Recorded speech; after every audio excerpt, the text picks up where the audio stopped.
Salut, c'est Romaric. Dans cette vidéo assez courte, je te donne une rapide astuce mentale pour augmenter tes capacités de façon exponentielle.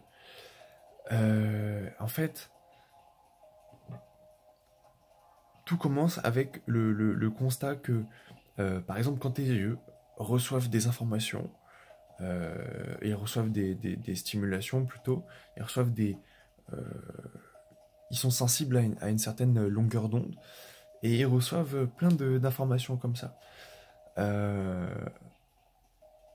et ensuite, ils font un calcul pour rendre. Alors, c'est tes neurones, euh, ou peut-être des couches intermédiaires entre tes pupilles et ton cerveau. On va dire que tout ça forme l'ensemble il. Dans ma phrase, il réalise des calculs euh, pour te rendre une image abstraite, mais que tu sois capable de comprendre.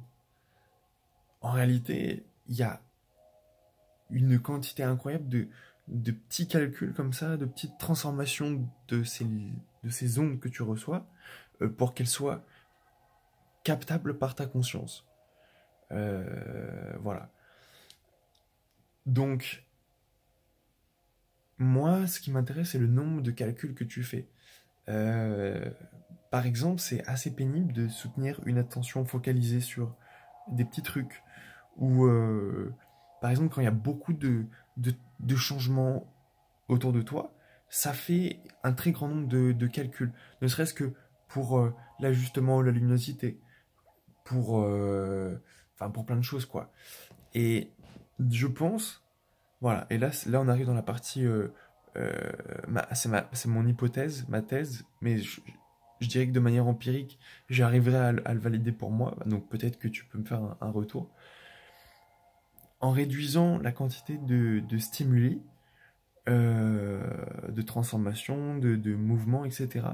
En fait, il y a une grande quantité de calculs qui vont pas se faire. Il n'y a pas. Alors, moi, je vois ça de mon point de vue informaticien, euh, développeur. En gros, ne on ne recalcule pas l'image.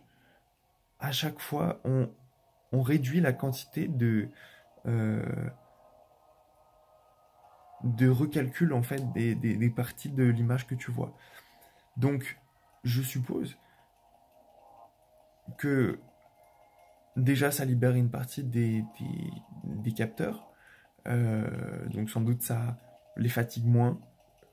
Après, je pense que comme des muscles, il faut les fatiguer quand même régulièrement, quotidiennement, mais sans les pousser à l'entorse. Et je pense surtout que il y a la partie de calcul ensuite dans ton cerveau qui, elle, est mise au repos. Donc ça veut dire nécessairement, enfin nécessairement non, je vais pas tenter de valider mon hypothèse par des trucs que je connais pas et des phrases, mais mon hypothèse c'est que ça, déjà ça consomme moins d'énergie, et, et deux, peut-être que ces neurones peuvent être, ou alors ces parties du cerveau, je sais pas comment ça fonctionne, peuvent être utilisées à d'autres processus. Donc en réduisant la quantité de stimuli, euh, je pense que tu peux faire des pics de concentration, de focus, de... voilà, bref. Bonne découverte de cette technique à toi et merci de me faire des retours.